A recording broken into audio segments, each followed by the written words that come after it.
Long time no see, Aoshima Grachan fans. So, collection number 16 must have come out in probably 2025, maybe 2026. And here's the box, of course. But they don't actually show you every car in the collection. You gotta go to the back. So here, you basically have two colors of each casting, of which there are 6. But a lot of these castings have been done before. But I believe this is a new casting. This is a Hakosuka 4door. And then I believe this is a new casting. I don't know what that is. I don't know if that's a Mazda. And then this is a new casting, which we're going over today. I don't know about the other 3, though. I'm pretty sure the Laurel is not a new casting. So anyways, if you could read Japanese, obviously you can make all sense of that. But moving on. So I couldn't find any results for Liberty Walk C210 1979. So I just looked up a C210 1979, and so these are naturally stock ones without the fender flares. Okay, you can see at least this one, even though it's got a Liberty Walk treatment, it has a similar type of like crushed honeycomb grill. And then you got the bumper there, right? The chin spoiler, but this one's got an oil cooler. Side profile though, looks pretty similar. Yeah, the C-pillar, the 4 doors and all that, the bumpers, right? And then the rear has got 4 taillights like that one, so, and the tailpipe is on the left side of the car. But being a Grachan, they're all modified by Liberty Walk. It's just a standard kind of Kyosho-like base here. If you could read Japanese, that's what it is. And that 1 means it's the first color. I guess the other color would have a 2 next to it. Alright, in fact I'm going to take this off the display stand because I don't have room to collect these little plastic things.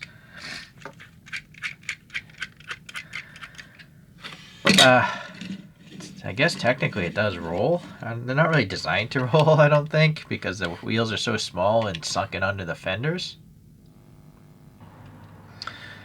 Wow, this is a nice paint job as usual from the brand. Nice small metallic flake, sky blue. Unfortunately, well, these are stamped steel wheels, so these look perfectly fine. I just don't like black wheels. It's hard to see what's going on. But in a certain light, you'll see the 4 lug nuts in there. And then the tire is rubbery. And then you got these giant fender flares, but there's no indication of like any sort of screw heads. Or maybe they tried. I almost feel like there's a recess there. But there's just too much paint filling in the crevice. Yeah, I do think they tried, but they should have exaggerated those recesses more to make it look more obvious after paint. But they are there. Yeah, very small. Okay, a little recess for the lock as well, painted black. And then some recesses for the fingers. And then the door handles protruding out a little bit. And black, of course. There's a little side marker here. Silver and black. Nothing on the rear. No marker in the rear of the car. There should be a badge right here on the real car, but Grachans, for some reason, they don't have any badging on them because I guess they're Liberty Walk cars and not Nissans. Alright, well, let's get this out of the way. As usual, they don't tell you what the car is. They really should because, you know, these are not standard vehicles. It takes a long time to figure out what you have if you don't mark it. I'm going to have to put a sticker on the bottom of this later. It is a plastic base. If you want to repaint the interior, do a wheel swap, you can unscrew it. Well, actually, I take that back. Not easily. You'd have to remove this plastic piece here to get to that screw head. So that's interesting. It's like an under spoiler. Yeah, it's pretty interesting actually. You got these tiny 2 little exhaust pipes, just hot dog cut off ends, but that's fine. It's so small. There's no way they could have done it differently at this price. Yeah, at least they got some red paint in these little reflector recesses. And for some reason, what the heck is that? I think that's actually metal casting or something. So that's weird. It's just, oh, what it is the plastic flash from the bumper. I guess the bumper is raw black plastic, and they must have painted them on the runners, clipped it off, and that's the plastic from clipping it off the painted runner. That's interesting. Okay, nice that they have this little black paint strip there.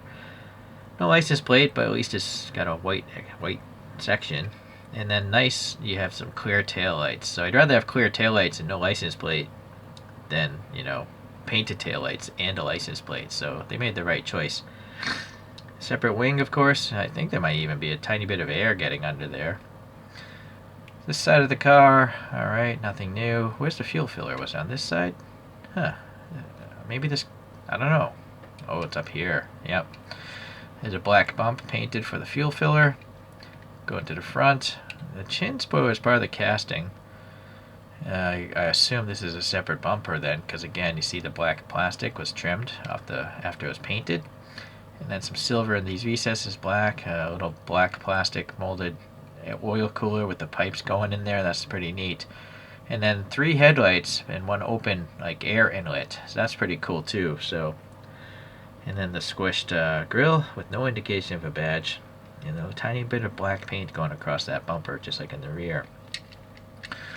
Alright, some air venting, some black, and it's nice that there's some tampo printed paint on the windscreen.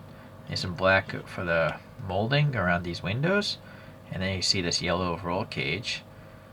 I'm not sure if I'm going to paint this interior. Now I guess I'm not going to paint the interior because I don't want to break this thing apart. I was thinking about doing a wheel swap, but maybe I won't because, well, no, you can't get these wheels out without destroying the tire and the wheel unless you unscrew it. Sometimes you can jam a tool in here and just push it off out the side, but because this thing is so slammed, without removing the base, I don't think you could swap out the wheels. So that's a shame because I had some really cool wheels. They'll have to come in the next modification video, I guess. So we'll leave it at that.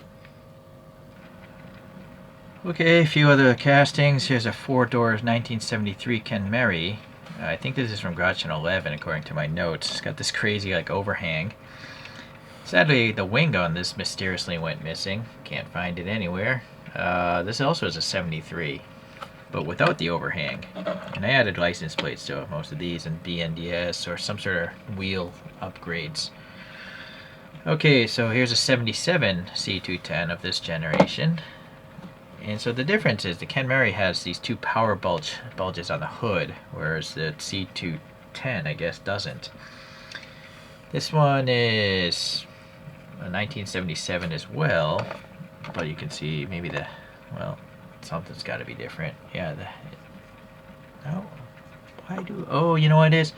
This is a special paint job. It's got the silver stripe, but I think the casting itself is identical. Yeah, okay. In the last one we have another 79, so that's the closest comparison, but this is a 2-door, so yeah, I guess I'll just put off this side as well, since it's a 2-door. This is probably a boost gear one maybe, just because of the paint stripe. It's a special one, I think. Yeah, BNDS, or no, yeah, no, I forget who makes these wheels. I think they're BNDS. I can't remember. I apologize. If you look up how many videos I've done on this channel, I'm surprised to remember my own name. So you can collect a lot of Grachans. I have a different video on a lot of their castings, but it's already outdated, obviously, because I've never seen this casting before, and I think this collection might even have 2 other new castings, which I will try to track down at some point in time. It's just that there's a lot of things to collect in this day and age, right? You also see like diecasts. They're not really a good hobby because they get paint rash, and if it doesn't have paint rash, there's a high probability this is a quality control problem. I find this hobby very lacking compared to everything else I collect. So yeah, if you're wondering where you should maybe spend your money, if you don't exactly love cars a lot, maybe you want to buy action figures or RC vehicles, right? Cost very little now, and you can actually drive the car. So that might actually be better. Darn, it's so heavy it stopped the solar coaster. Alright, so for at least today, this thing looks pretty cool. Hopefully it won't get paint rash, but it is a warning to anyone collecting anything made of die-cast metal. It's just a cheap metallic mix of garbage, and they just put it into molds, and then these things pop out. So it's not one homogeneous material. The only die-cast I'm aware of, really, technically it's not die-cast, they're 1/400 scale airplanes. One brand, I forget who it is, Phoenix maybe, they cast aluminum bodies. If it's just aluminum, it won't have, it won't have rotting and an imbalance of the different metals that are mixed into regular diecast like this. It's a random topic, huh? All right, well, thanks for watching. We'll see you the next time we go get into a little Grachan. All right, bye.